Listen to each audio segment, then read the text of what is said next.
We negate and observe that past projections of Maduro's outlook and funding should be disregarded as a whole, as Wilson finds from this month that the U.S. has issued a new round of sanctions on Venezuela, and the Latin Risk Report concludes that these sanctions will have a new and lasting implications for the regime's durability. Contention 1 is regime change. Currently, Maduro's regime is rapidly losing power, and specifically, Guevara finds on January 13th that Maduro's primary funder, China, has begun talks with Guaido, as U.S. sanctions have made Venezuela an unsafe investment for them. China's economic support for Maduro is rapidly diminishing. Additionally, Russia has been increasingly looking inwards, as Grove finds in 2019 that Russia's ability to finance operations in Venezuela are now dwindling due to budget concerns. As Bremer concludes that in 2019 alone, Russia's support for Venezuela is now only rhetorical, as there's no public support for Putin to maintain funding. Absent external funding, Maduro must be able to fund internally, but he can't for 2 reasons. Sanctions are the cause. First is gold, as Delgado 19 explains that Maduro has turned to selling gold in order to create a direct stream of revenue that's key to him maintaining power. As Rotten finds that sanctions choke out the Venezuela's gold industry, and Corner furthers that because U.S. sanctions have prevented Venezuela from buying imports in cash,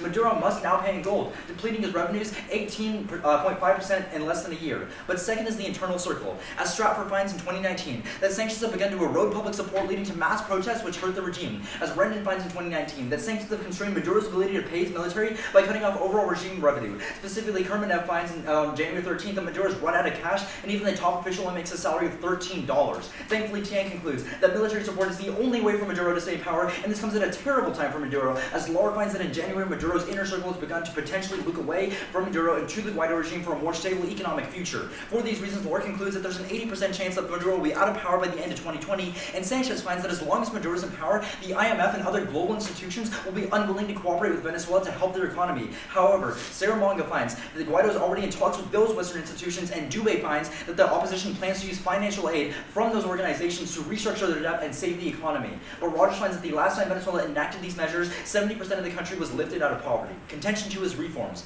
As Rendon finds in 2019, that U.S. sanctions were not the cause of the economic crisis in Venezuela, as Venezuela was already riddled with severe hyperinflation and significant drops in imports. The explanation is simple, as Martino finds in 2019, that all of Venezuela's ailments can be blamed on the socialist policies passed by Chavez. Socialism shifted the economy from an agrarian one to an oil state, as oil was more profitable in the industry, which caused food production to drop 75%. The government also implemented price controls, which led to mass shortages. Also, spending on social programs forced the government to print more money off the deficit, which skyrocketed inflation. However, the outlook of Venezuela is bright, as The Economist finds in 2019 that Maduro now listed every one of the socialist policies that Chavez put in place. As Bristow, however, finds that none of this liberalization has taken place officially, thus can be easily reversed. Thankfully, The Economist finds that Maduro's new liberalization has put food back on the table for millions of Venezuelans who can now also afford it because of remittances. They further that these have almost single-handedly dropped inflation from 3 million% to only 13,000% a year by putting the dollar in circulation through the wealthier, but have it trickle down to the working class. Ultimately, Lopez finds this month that these policies are set to bounce Venezuela's economy back over 4% this year, and The Economist also concludes that for every 1% increase in economic growth, there's a 0.6% decrease in poverty, which is why 2/3 of poverty reduction in the developing world has come from economic growth, meaning even absent regime change, sanctions give the Venezuelan people a chance. Affirming will destroy all projects in Venezuela, as The Economist also finds in 2019, and concludes that therefore sanctions have been the reason why Maduro has passed any economic reforms, because they limit the regime's financial assets, forcing them to look elsewhere for revenue and flexibility. Tragically, Name 18 concludes that Maduro's only end goal is to pass policies that keep him in power, and see it as the only option to death or prison. He can no longer care about governance and, quote, only sees the state as a protective cocoon and his last alternative to life behind bars. Absent financial constraints, Maduro has demonstrated that socialist policies are his weapon of choice, as Powell finds in 2018, that before sanctions, Maduro and Chavez both historically used socialist economic controls as a way to quash dissent and pay off those loyal to him. And Powell concludes that Maduro has found this to be the greatest method of power consolidation, which is why he'll always roll back these reforms. At that point, we're proud to negate. Could I see The Economist liberalization stuff? Which one? The second one, that he's liberalizing? Yeah. And that it's... Yeah, That he's lifted all. Yeah. cool. And does it say because of sanctions? Yes. Cool. Sanctions weren't enough to force that. It's this one. Sorry, which one? This one. Awesome.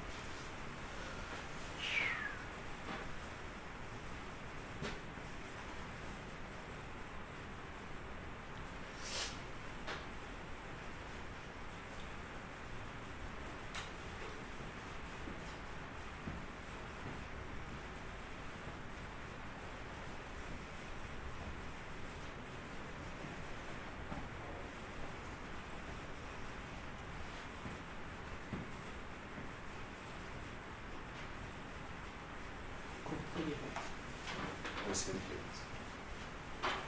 Edit please. I'm sorry? Anything else? No, thank you.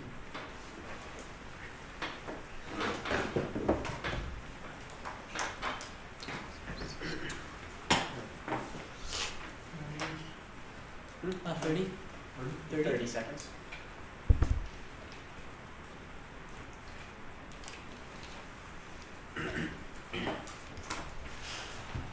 Is everyone ready? We affirm that the United States should end its economic sanctions against Venezuela. Contention 1, opening the floodgates. Martin 19 of the Washington Post explains that Venezuela's economy has been on a sharp decline, in part due to sanctions, with the economy shrinking by 27% in 2019, pushing 90% of the population into poverty. Ending sanctions would improve Venezuela's economic situation by increasing investment for 2 reasons. First, removing restrictions. Martin explains that Venezuela's GDP dropped sharply after sanctions in 2017 banned U.S. investors from investing in Venezuela's economy. He continues that if sanctions were lifted, Americans and American firms would flood the market with investment. Second, alleviating uncertainty. According to a UN report, U.S. sanctions are responsible for the rampant economic uncertainty in Venezuela. No one is willing to invest in the nation, but Rogers of Johns Hopkins finds that an end to sanctions would reestablish economic certainty, encouraging massive inflows of investment into Venezuela. The impact is reduced poverty. Investments allow businesses to flourish. Santos from Brookings explains that Venezuela doesn't have the resources in its domestic economy necessary to stimulate growth, concluding that investment into Venezuela is the only way to facilitate long-term growth in the country. Indeed, Moody's Analytics quantifies that the return of investment after U.S. sanctions would spark double-digit growth in Venezuela, reducing poverty by at least 14%, creating more jobs and pulling millions out of poverty. Contention 2, ending a medical disaster. Venezuela is currently facing a medical crisis, leaving almost all Venezuelans with no medicine and healthcare. Indeed, the UN recently deemed Venezuela's situation to be the worst humanitarian crisis in the Western Hemisphere, especially in regards to medicine. U.S. sanctions against Venezuela have caused this medical crisis in 3 ways. The first is by limiting access. Despite promises to exempt medicine from U.S. sanctions, Salama 19 of the Wall Street Journal explains that the U.S. has continued placing legal restrictions on medical exports to Venezuela. Robert Santino Forbes finds that the U.S. was by far the largest supplier of medicine for Venezuela before sanctions in 2017. But after sanctions, U.S. medical exports to Venezuela dropped over 98%. Because of this, Weisbrot 19 of CRP finds that 95% of the medications available before sanctions are no longer obtainable. Second, by defunding public health care. By cutting off the U.S. market, Krauss of the New York Times finds that sanctions in 2019 could slash Venezuela's oil exports by 2/3, contracting the overall economy by 26%. Critically, Weisbrot of the CRP explains that Venezuelan hospitals rely entirely on this government oil revenue to fund medicine, medical equipment, and even electricity. Moreover, Oliverio 19 of Reuters reports that because U.S. sanctions have frozen Venezuela's financial assets, the government has been unable to purchase medical supplies for its people. For example, this April, the Venezuelan government attempted to make a $20 million purchase of vaccines and medicines from the World Health Organization, but its banking transaction was blocked by U.S. sanctions. Overall, the AFE quantifies that every $1 of government revenue lost to U.S. sanctions decreases public health funding by 12 cents. Third, through a brain drain. Sachs of the EPR quantifies that as a direct result of U.S. sanctions, 22,000 doctors, or about 1/3 of the total, have left the country. Critically, Ralphson 19 of NRP quantifies that massive shortages of doctors have left 83% of Venezuelans without access to medical treatments. For these 3 reasons, Sachs of Harvard University quantifies that as a direct result of U.S. sanctions, 300,000 Venezuelans lack access to life-saving medicine. Sachs concludes that ending sanctions today would prevent 20,000 deaths every year. Scott of the Financial Times furthers that if the medical crisis persists, millions of Venezuelans will suffer irreversible and debilitating physical damage. He furthers that these Venezuelans will be unable to work, crippling the long-term economy. Thus, we affirm. Let's see, 98%. Medical exports dropped by 98%. Can I also just see the second link on the floodgates contention?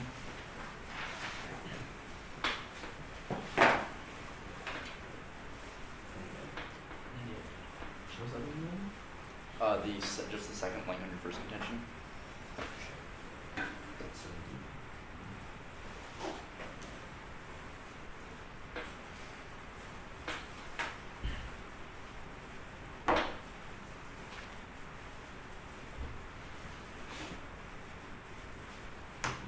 Sanctions sanctions are responsible for the uncertainty, or that end to sanctions would reestablish certainty? End the sanctions, reestablish the certainty.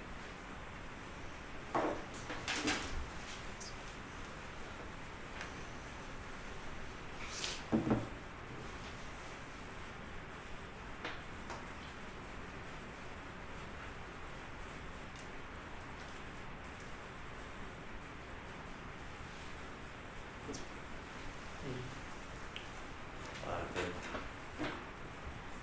Actually, that's fine.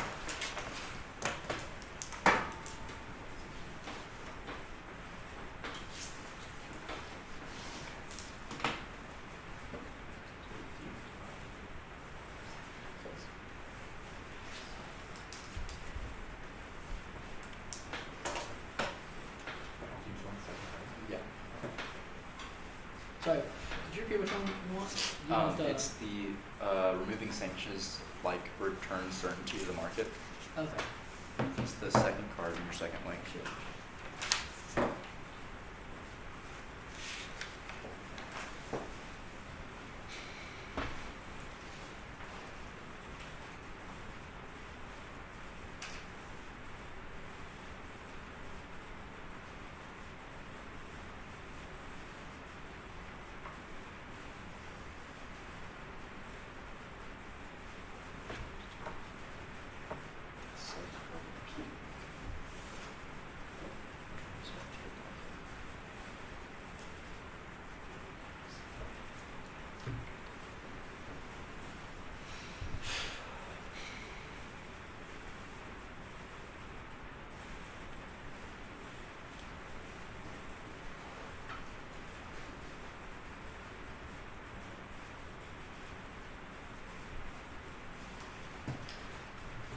U.S. oil prices are falling. That's the card. So yeah, this is just talking about oil, which is like the entire market, and how they can't find any customers and things like that. This is the certainty card? Okay. That's the sanctions.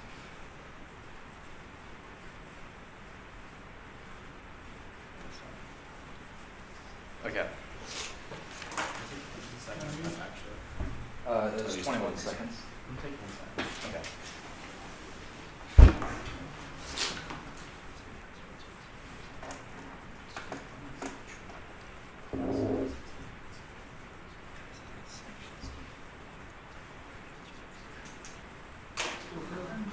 We're waiting for Sorry. That was number 15. Alright, ready? You can have the first question.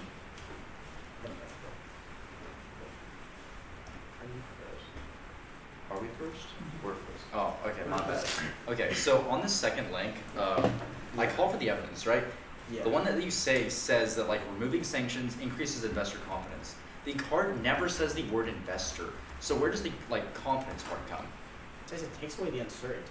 No. What the card says I mean, is we're that talking about sanctions block like uncertainty. transactions for the oil revenues. So even if it was certainty, who was Yeah. investing in like their forex market or like their market in general pre-sanctions?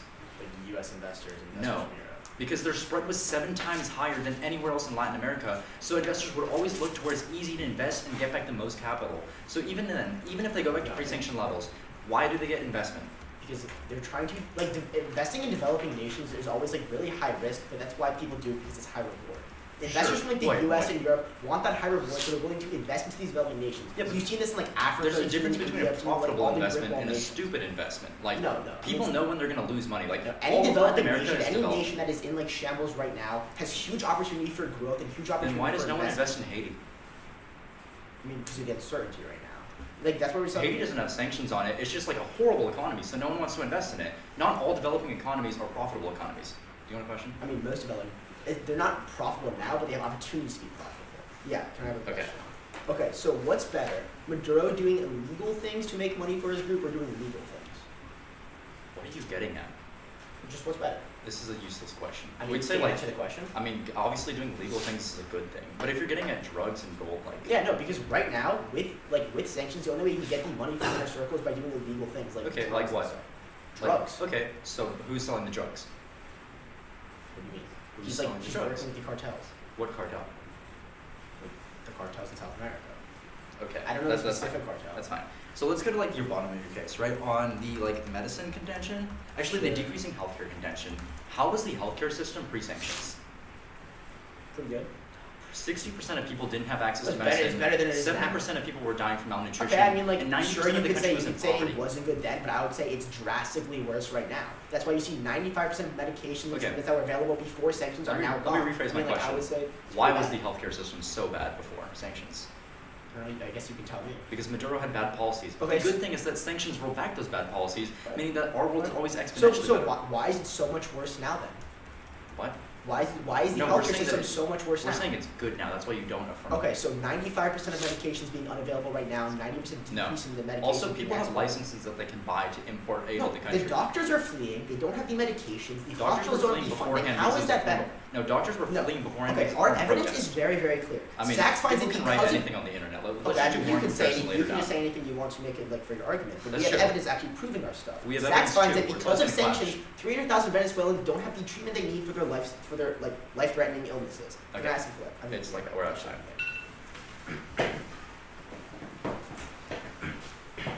Okay, we're just gonna take running to wrap up the 21 seconds.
Okay, so that is 2 minutes and 4 seconds used total.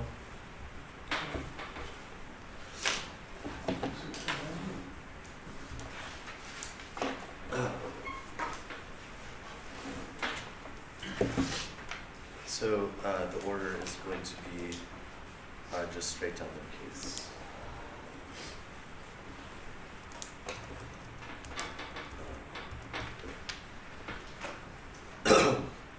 Is everyone ready?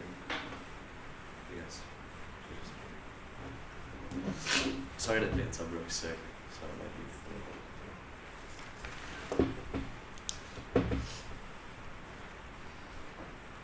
Let's start on their first contention, which is about opening the floodgates of investment. The problem here is that you're going to pull the trigger for us because of this reason, as Random 19 finds that Venezuela's crisis was caused by Maduro siphoning money from social programs and neglecting millions, restricting their access to food and medicine. Sanctions uniquely choke off Maduro's illegitimate earnings and weaken his grasp on power, restoring order in the long term, which means that all of their arguments will happen before sanctions, specifically because of the structural problems that existed in Venezuela because of Maduro's policies. The reason why you vote for us because of that is because A, we either get rid of Maduro, or B, we force him to change those policies by enacting reforms. But you're still going to prefer us, as removing sanctions are a band-aid solution and only provide short-term economic growth. As Stanley 19 writes, that Venezuela's economic outlook is dependent on investment prospects, but there's several independent reasons why investors will always fear Venezuela as long as Maduro is in power, which means that investment does not occur. First, there's a natural tension with investors as Venezuela's tax minimization and mechanisms to fund the new government detracts from steady revenue streams. But second is that international donors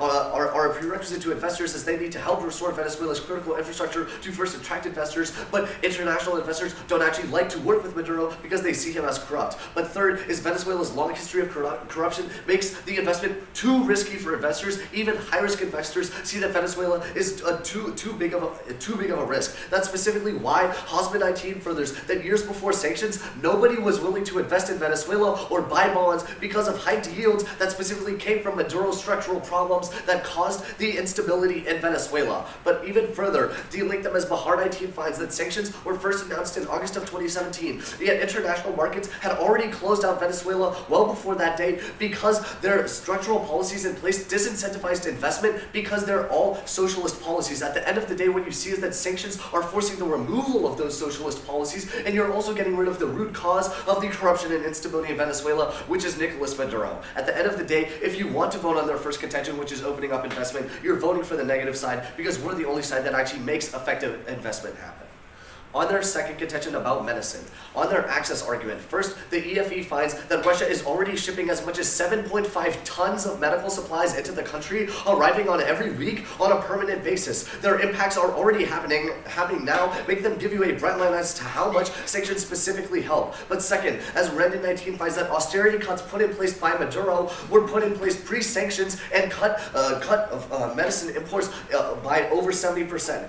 But even further, Silk 19 finds that the OFAC issued licenses that authorize critical transactions into Venezuela that deliver food, medicine, remittances, and communication services. The biggest thing to understand here is that countries and organizations are literally illegally allowed to give Venezuela medical help. However, countries are not taking advantage of that because they don't want to support the Maduro regime. That only goes away when you negate and you get rid of Maduro. But even further, Bahar 17 finds that the serious downward trends in medicine occurred long before sanctions, as because of Maduro, 70 medicine imports into Venezuela fell by 71%. They try to give you this comparative that says that U.S. medical exports dropped by 98% to Venezuela. But I read the evidence, and it's specifically comparing it to 2014. If you remember correctly, I've already told you that Maduro had already cut medicine exports by 71% before sanctions and after 2014. But even further, they try to make this oil argument about healthcare. The problem here is that Eleanor finds that because of Nicolas Maduro's specific socialist policies, oil was already on a huge downward spiral, dropping by millions of barrels every month, which means that the only way to actually get this healthcare impact is to actually help oil. That only happens when you get rid of Maduro. But then they try to tell you that brain drain happens. The problem here is that List 19 explains that at least 26,000 medical professionals have left the country because of the oppressive Maduro regime. Lifting sanctions does nothing for the discontent the people have for their government, and because of the oppressive way that they treat them. The only way to get rid of that is by getting rid of Maduro.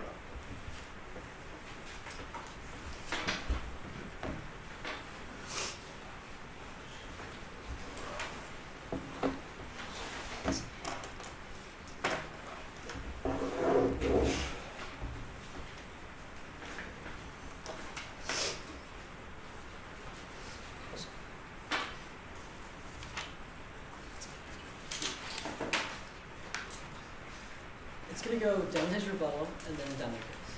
Is everyone good? Awesome.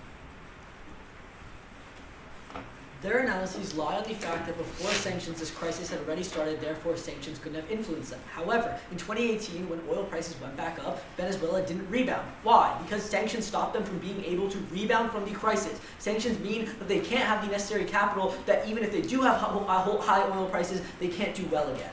That he says that nobody's going to invest if you take away sanctions. That's just not true. The Washington Post finds in 2019 that the United States trades with Venezuela because it's crucial to our oil production. We were their biggest trading partner before sanctions, and large hedge funds want to buy Venezuelan bonds. Clearly, on probability, you know if you take away sanctions, it's very binary. People will invest.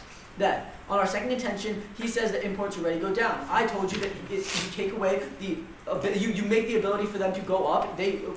The United States will export to them. He says that they're allowed, and it's allowed under sanctions, but the Wall Street Journal finds that in practice, they can't actually send medical exports to them because the Maduro regime can't get financing because of sanctions, and in practice, no one wants to trade with them because of sanctions. As a result, and we tell you, if you have a higher GDP, 12 cents of every dollar goes to healthcare. That's how you vote on healthcare. Then on their case. First, on their contention about regime change. All of their responses to our first contention rely on Maduro leaving office. The only analysis they give is this 80% card that says there's an 80% chance of him leaving power. If you look at that article, it says, quote, he uses a lot of guesswork. He says that about his own article. And he says if Maduro does leave power with this 80%, that it doesn't mean democracy. In fact, he says there's a possibility of Hezbollah entering, or an evil general is the words he uses. He also says that there was a 70% chance of Maduro leaving power in 2019. Clearly that didn't happen. On probability, it's not really looking good for them. Then, you can turn their analysis because they say that he loses funding from the oil and legal exports. However, Torres 19 finds that instead, he just turns to illegal things like narcotics. That's why narcotic trafficking from Venezuela increased by 50%, $39 billion. That's always going to be more dangerous and more destabilizing for Venezuela than legal exports are going to be. In fact, he's working with 26 countries and 200 companies in a massive criminal operations to make money. He's working with Hezbollah. That's much more destabilizing for the Venezuelan people. On the inner circle and increasing support for Maduro. First, sanctions are used as a scapegoat. 75% of Venezuelan people don't have any purchasing power. Realize that whether or not they're because of sanctions, Maduro's hands-off Venezuelan campaign, propaganda campaign, is enough to make the Venezuelan people believe that it is because of the U.S. He's getting support for him, not for the U.S. And only 1% of the military has turned. He's not losing the military. In fact, Moreno 19 of the conversation finds that sanctions don't hurt the military elite and the elites in general because they have their money in U.S. dollars and offshore accounts. As a result, they're not the ones being hurt. Sanctions are fine for them. Instead, they get control over food distribution, everything in the country when there are sanctions in place. They're not getting any access to Maduro leaving power. Maduro will not leave power if you vote for them. That's a very important analysis because all their responses to our case rely on it.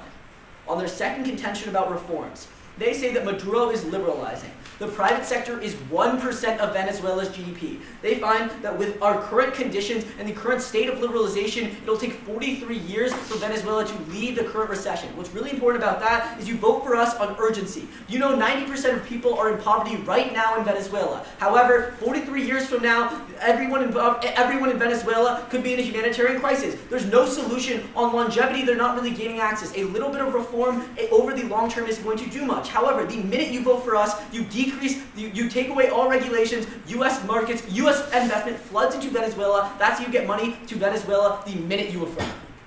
Realize that it's also not sanctions. Velo 19 of the Washington Post that finds that no matter what, whenever the economy rebounds, he'll just revoke his liberalizations whether or not you have sanctions. It's not about sanctions, it's about whether economy rebounds. Curtin 2019, from the New York Times finds that the food that they talk about is only in Caracas, the rest of Venezuela is starving. Thank you. Can I see economic rebounds means that reforms are pulled? Yeah. You can also see it takes 43 years to reform. Yeah.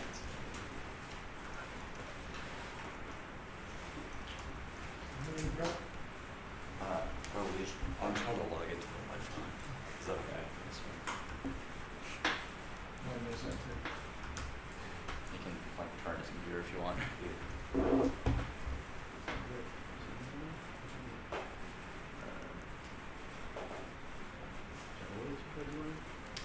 I wanted to see economic rebounds means that reforms will get pulled back. That was the last thing that you heard. And then that it takes 43 years.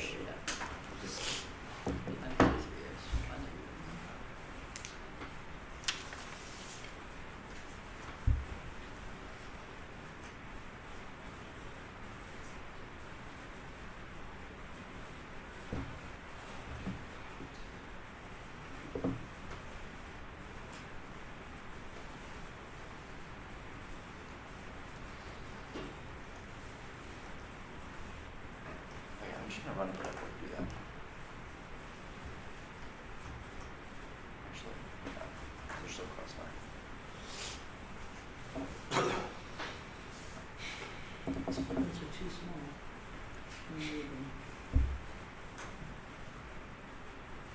You can tell which one's blue.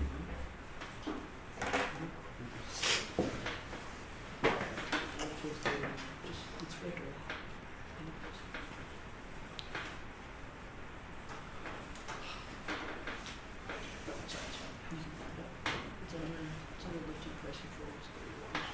This one's 43 years. Okay. It's at their current rate of growth. It's 33 years to convert. Okay.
and that's 2 minutes and 30 seconds total now.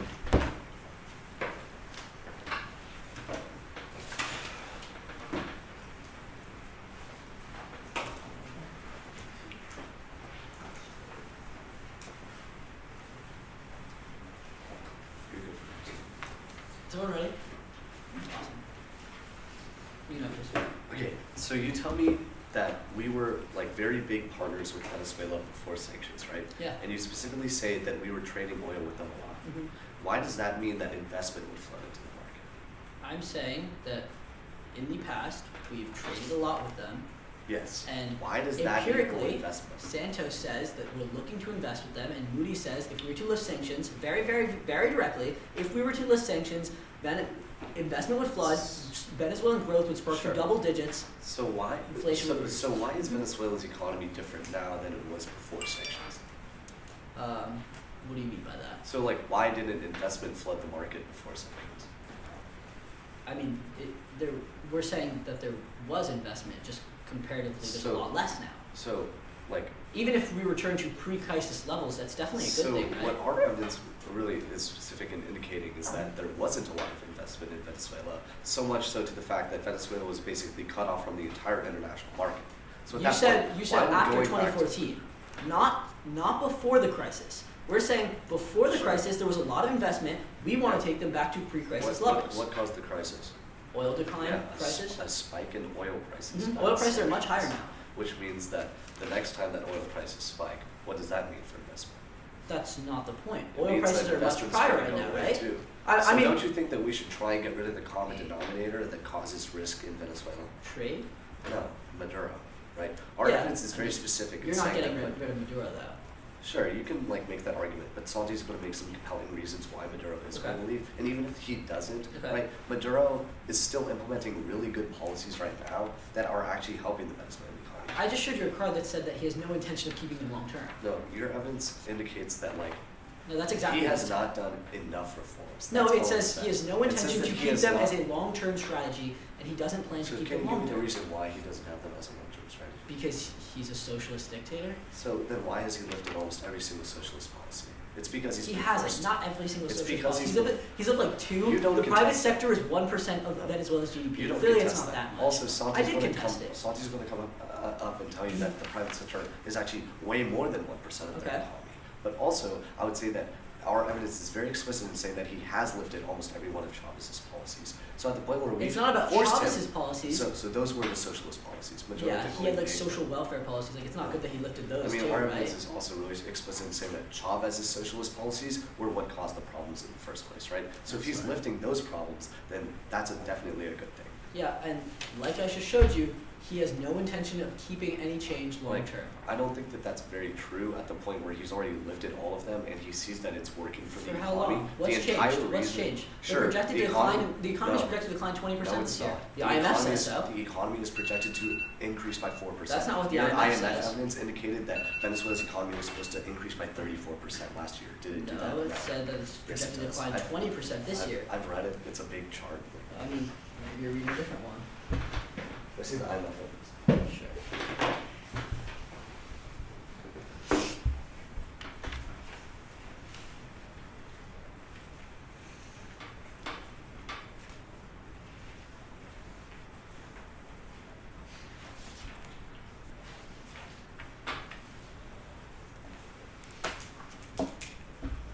Actually, we'll just take a break quickly.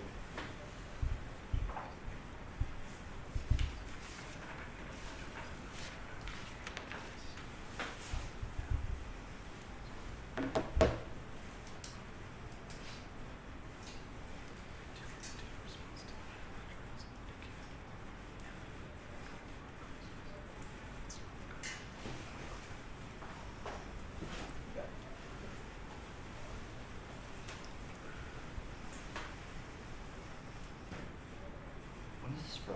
January 1st, 2020. Okay.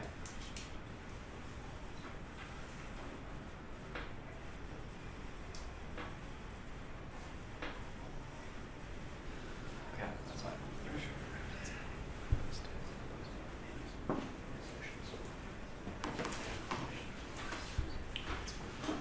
Alright. So that's all of our prep. The order is just going to be, I'll start by going down our case, and then I'll go down their case.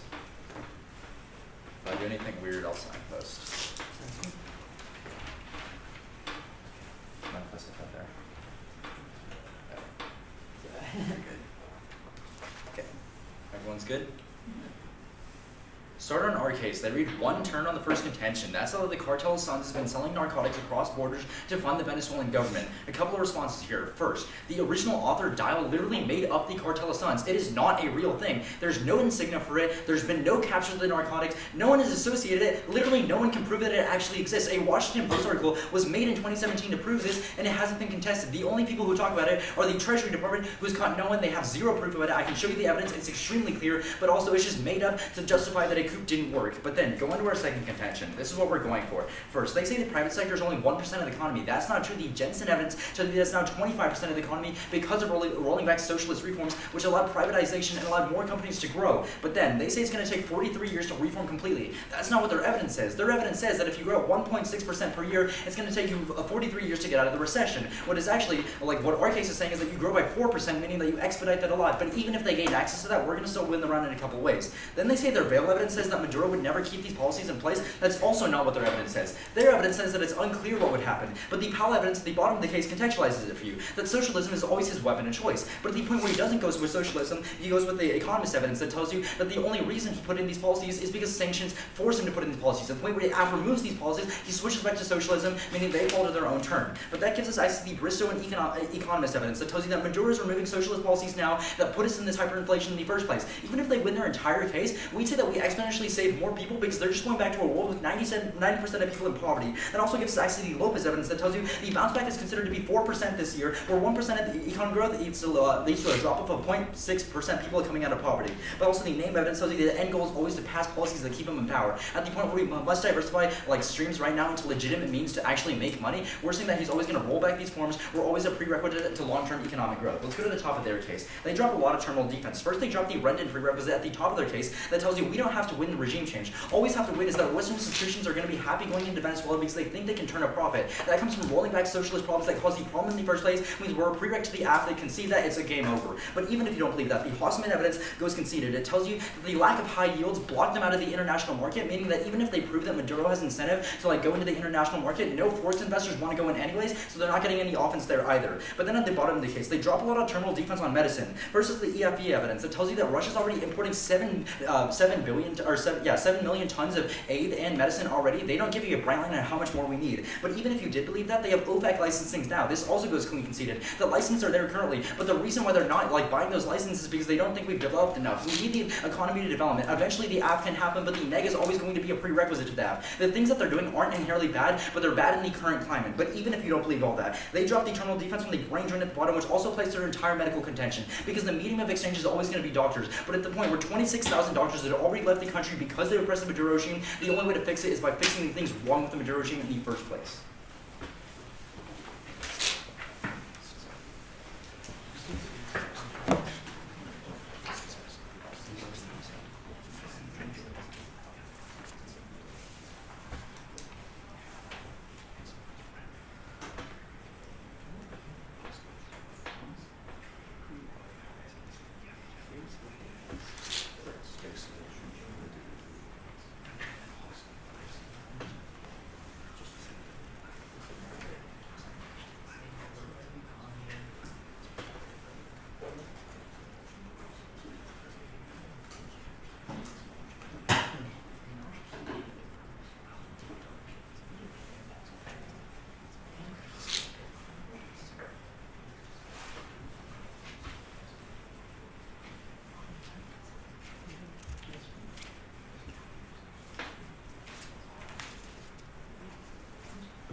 Can I see Lopez really quickly? The percent growth stuff. Where's he from? Where's he from? Group. Study. Yeah. Oh wait, youth care is not. I don't have the. Yeah. You'll get it for you. I'll do.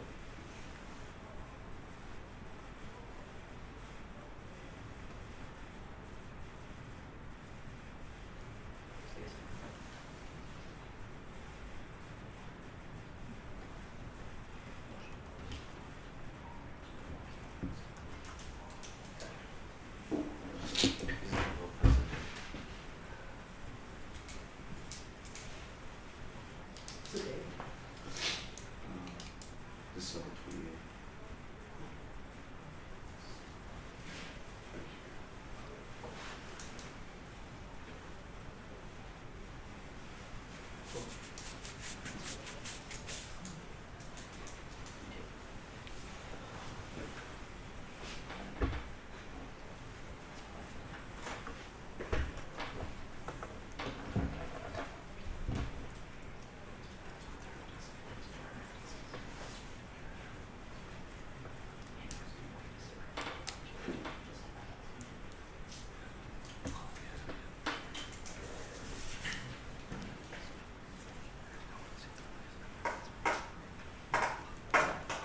We're good. I'm sorry? We're doing 31, 20 seconds? Is that what you had? I'm asking what you had. How much did you use? 240, I think. Oh,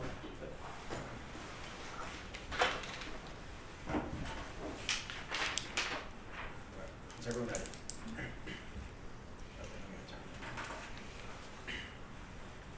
Okay. The only thing to go for in the round is the reforms argument. But the Wall Street Journal finds that Maduro has no intention to keep these long-term reforms. He's just going to revert back to his socialist policies, and all this liberalization will be reverted. And also, you have to see that right now the IMF reports that 2020 is projected to have a 20% decrease in the Venezuelan economy. That shows that the liberalization, even if they say it's happening right now, it's not working. The economy is going down more and more. It's just keeping this like economic recession and this economic troubles. They give this contradicting evidence saying that there's a 4% increase in the economy for 2020. But if we looked at the card, it's from VenezuelaAnalysis.com. It's your pick. IMF or VenezuelaAnalysis.com. Also, just to put some icing on the cake, ours postdates theirs. And so the reason we're going to be, also they concede the fact that Maduro is leaving, so like that we win that argument. The reason you're going to be voting for us today is because of we saw for the economic recession through FDI. The economy shrank 26% in 2019 and projected to shrink 20% in 2020. The U.S. when you end U.S. sanctions, you allow FDI to flood into the markets and provide businesses with the capital to expand. Moody finds the return of FDI will bring double-digit growth, pulling millions out of poverty. They say that the investors do not want to invest into Venezuela, but the Washington Post finds that investors want to invest in Venezuela, they want to invest into the oil companies, and large hedge funds want to actually invest into their bonds. That's why you're always going to be voting for us, because Santos finds that the only way to take them out of this recession is by giving them the capital they need to grow their businesses and grow their economy. You only get that when you take off sanctions and increase FDI. And on urgency, because right now 90% of people are in poverty in Venezuela. We need a quick solution to stop the crisis. They give you the solution that will take 43 years to actually bring any change to the economy and to stop the recession. We need to flood the market with FDI to stop the recession now and save the people. The second reason we'll be voting for us is because of the medical disaster. Salma finds that U.S. sanctions legally restrict the importation of U.S. medicines, and that's why 90% decrease in U.S. medical exports and 95% of the medicines available before sanctions are not available now. They say that Russia is giving them a lot of the medicines and that they can't prove what the bright line is. But I would say if 95% of the medicines that were available before are not available now, obviously Russia is not doing a very good job. Also, they try to say that like these sanctions allow for the importation of U.S. medicines. You have to realize the Wall Street Journal finds that this might be true on paper, but it's not true in reality. Maduro has been blocking these medical imports, and the sanctions are actually blocking the medicine imports, and they're not actually getting through. Even if the sanctions say, like, even if it might be written in the paper that they're allowed to be imported, it's not actually happening in practice. Sanctions cut 2/3 of Venezuela's oil revenue, and that's why they can't fund the hospitals. Every $1 lost in revenue decreases healthcare funding by 12%, by 12 cents. And it prevents the government from buying the vaccines, and also that's why there is a brain drain happening right now. 22,000 doctors left Venezuela because aren't able to actually like afford it to be paid and to treat their people, and that's why they're leaving. That's why overall 300,000 people in Venezuela are untreated for life-threatening diseases, and there is direct consequence of that. Sachs finds that if you end U.S. sanctions today, you will save 20,000 lives every single year. That is the most tangible impact in the round. You are saving lives only when you vote for the affirmative. Thank you. Okay. You ready for ground? Okay, so let's go like this vaccines argument. Right, so if companies have the opportunity to import things, like, or even aid organizations have the ability to import things, but they're not because of sanctions, but because they say the current like economy is not what we want, why would we But just they like can't because of sanctions. no, the OFAC licenses that Cooper and I both agreed in rebuttal and summary say that the U.S. Treasury Department realized that Venezuela needs some things to survive, so aid organizations and companies can go in, if after they buy this like a fishing license, you can just bypass the sanction and import your good, but they're not. Right. What does because that say The Wall about it? Street Journal says that in practice, they're not actually able to trade with them because pretty much all communication, all financing, everything is blocked with Venezuela, right? Yeah, sure, if you just have the sanction, but the U.S. Treasury Department put out a No, license. with the exemptions. That's what it says. No, I no. can show you the evidence. Most of your evidence, well, like I've indicted it this round, like you make so much work off your, like this is veil evidence, right? No, This Wall veil, Street Wall Journal. Street Journal evidence. No, like on the diversification contention, let's talk about that quickly, right? You says that like it says that Maduro is like, it's unclear when Maduro is going to keep these policies. No, it says that he No, it doesn't says have it a long-term strategy to keep Why? it going. Your evidence says it is unclear whether or not these will stay in place. It does not give a reason. It does not tell you like No, why it says you he would doesn't lift have them. a long-term strategy to keep Sure. these policies. That's just So a what claim. would a, What's what, the what, harm? what would a long-term strategy look like? Like the long-term strategy, in my opinion, would just be whether or not they're there or not. No, the What- what- point what is it that looks like right now- long-term, he doesn't plan to keep them. Why- Okay, so why like not? what's the Because warrant he's for a that? socialist dictator who Doesn't doesn't make want sense. those All right, policies. why would so he he was roll a them back in the first socialist place? dictator. Yeah. Why did he lift them? I mean, it's your argument. I don't Yeah, it really is care. our I just know it's our not been there argument, for a our while. argument is that he put getting revenues above being a socialist dictator because all he wants to do is stay in power. That's what our name evidence specifically says. It says Okay. that he put getting revenues above being a socialist dictator. What happens when you lift sanctions is you get rid of the only thing that is forcing him to actually like I put mean, he getting made revenues $40 billion above off being of drugs. Like that's No, but like again, the drugs thing that's extended straight through it, right? The drug cartel does not exist. no, you literally just like said like the cartel is Straight up. made up. Yeah. I don't even Yeah. understand your Yeah. response. Yeah, so the really. cartel Yeah. is straight up like made up. Like the guy is bankrolled by the U.S. Treasury Department. He just made up this place out of nowhere, like the cartel sons. There's just There's an never been an excuse to put more interdiction. sanctions. There's no Like, evidence the there. Wall Street Like, Journal made up the. Yeah. yes, like cartels. like the evidence You is don't very contest clear. that. Like the You Washington do not. Post It straight up doesn't make just any made. sense. Why not? Why not? It doesn't They do that all the comply. time. It's the media. They lie. Like they literally made it up. Like they were bankrolled by the Literally, Treasury Department. Department made it up as an excuse Yeah. to put more sanctions on. You don't contest that. I don't know why you're contesting it now, and I don't know why you're bringing up drugs now. Like, Yeah, it's especially probably a because, bad like, thing that they made it like- up, but like the fact is they made it up and they bankrolled the author. Okay. Do you guys have a question? Like, we have like 5 seconds. Wait, that's all for prep time.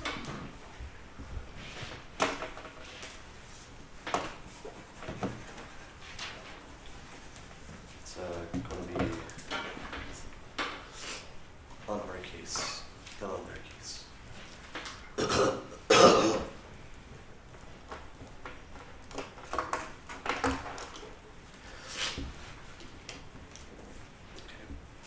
Is everybody good?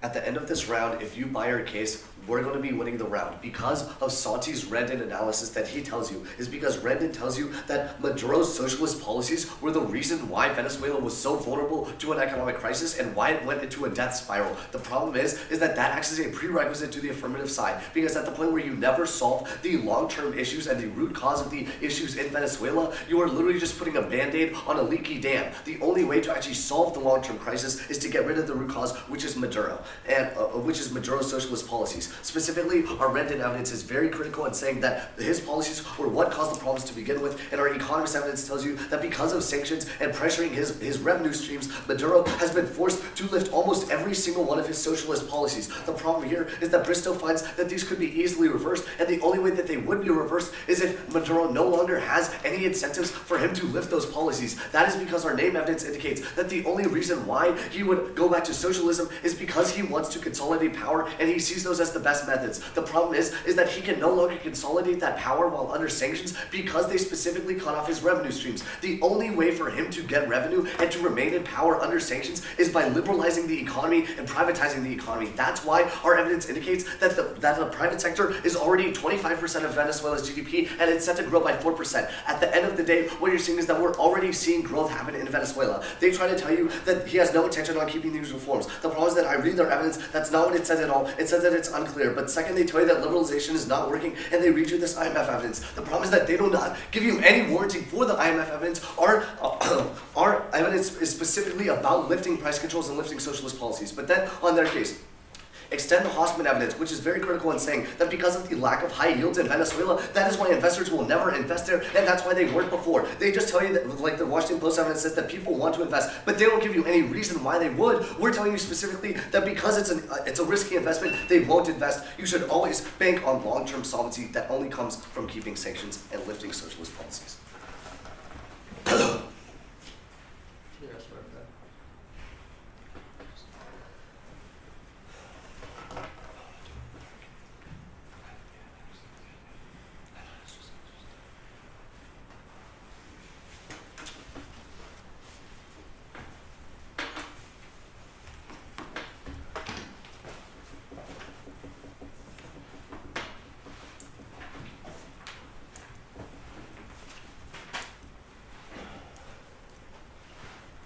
Is everyone ready? They've conceded since summary that Maduro does not leave power. That's critical because they're not going to win the reforms argument. The way you weigh reform is they say that their only source of revenue stream is him liberalizing. No, we tell you he's been turning to things like drugs, and they say in their own case, gold mining. Clearly, reforms isn't the way he gets his revenue. Instead, look to the Wall Street Journal that says that long-term, Maduro has absolutely no intention to keep these reforms, and that long-term, Maduro's not going to keep these reforms. That's why it doesn't really matter. You can't vote on it. But they say that even if you believe that these reforms are happening, let's look at what actually the implications are in the real world. The IMF tells you from January 1st this year that the Venezuelan economy will decline by 20% this year. Clearly, these reforms aren't helping the Venezuelan people that much. They give you this card that says a 4% increase in growth this year. It's from Venezuela Analysis. I brought my computer up just to say the objective on the site. To provide a counter-narrative to mainstream media from the perspective of leftists and grassroots movements in Venezuela. That's the card they cite to you. That's why you can definitely prefer the IMF on why it's going to clearly reforms aren't working in Venezuela. The way that you vote for us is that we are the team that is most directly on probability and urgency solves the economic recession and puts money back into the hands of the Venezuelan people. We tell you that the way that we do this is very binary. You take away sanctions, you allow for trade. We see in the past, before crisis, there was a lot of trade between the United States and Venezuela, and Moody's very directly says that if you lift sanctions, there's a return of FDI, double-digit growth in Venezuela, and it pulls millions out of poverty. That is the easiest way to weigh on probability and the clarity of our link, because you know for a fact that when you remove sanctions, you allow trade, and you know for a fact that we empirically prove this. However, in their world, you don't know really what reforms are doing. You know the economy is going down 20%. Clearly, reforms aren't that effective. We're the only team that is an effective solution to the 90% of poverty, and on urgency, the minute you vote for us, you flood money back into the market. When you vote for them and encourage these reforms that aren't long-term, you don't really know what's happening. It could go on forever, and it's not really doing anything for the Venezuelan people. Thank you.